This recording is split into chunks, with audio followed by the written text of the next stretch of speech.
J'y vais.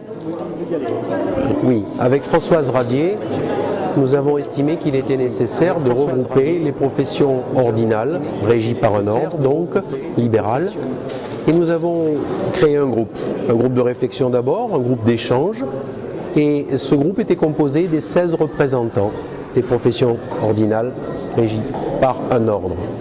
Quand nous avons travaillé, nous nous sommes trouvés des sujets communs immédiats, bien sûr la déontologie, c'est-à-dire derrière le sens de l'honneur, le sens de l'éthique. Nous nous sommes trouvés des préoccupations communes, le risque santé, le fait que nous y laissions des plumes. Nous avons eu ensuite la conscience que nous devons être les meilleurs, l'excellence au plan individuel, mais l'excellence aussi au plan ordinal. Et enfin, nous avons réalisé que nous étions un maillon essentiel de l'économie, au sens où nous avions un maillage territorial parfait. Ces 4 sujets, ce sont ceux qu'on a développés aujourd'hui sur ces premières assises régionales, mais premières assises nationales aussi, puisque ça ne s'était jamais fait, des professions ordinales.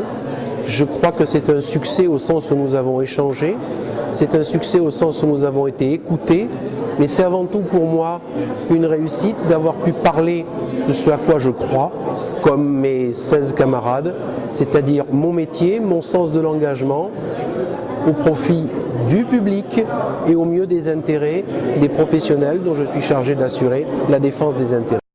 Les exemples se sont mis en œuvre notamment par les éditeurs et c'est la raison pour laquelle nous étions convenus avec Jean-Philippe Noyau que je lui redonne la parole. Un exemple à mutualiser. Toutes les idées des professions vont être mutualisées et c'est tout l'intérêt de la santé et pour autre chose de ces premières assises, de travail en commun qui doit aboutir à un mieux vivre, à mieux exercer pour tous les professionnels libéraux que nous sommes et que nous avons la fierté d'être.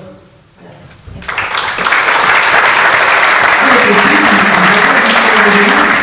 Plutôt que de monter les 10 étages et de prendre la porte à gauche, vous avez qu'à cliquer et vous venez. L'ordre, tu viens de nous prouver à partir de cet exemple que c'est 3 choses. La lisibilité, la clarté, l'accessibilité et l'absence de crainte qu'il puisse être remis en cause. Parce que l'ordinalité, elle est au-dessus de l'intérêt même de l'un d'entre nous. Et qu'un kiné soit en faute, ça ne touchera pas l'ordre.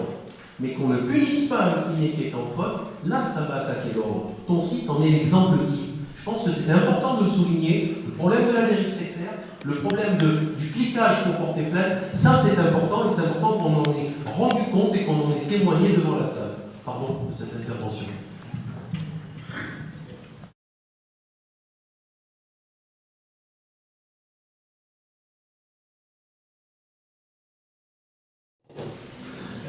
Et certainement que le taux de participation des professionnels aux élections ordinales est un point de progrès, certainement important à poursuivre. Et de même,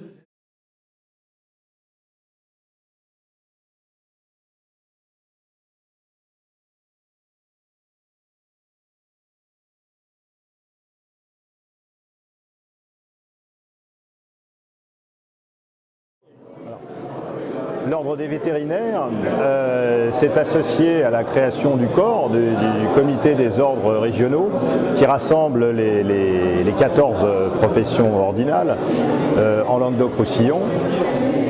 Et cette rencontre entre les différents ordres ont permis de rapprocher les problématiques propres de chaque ordre qui peuvent se définir d'une façon transversale finalement.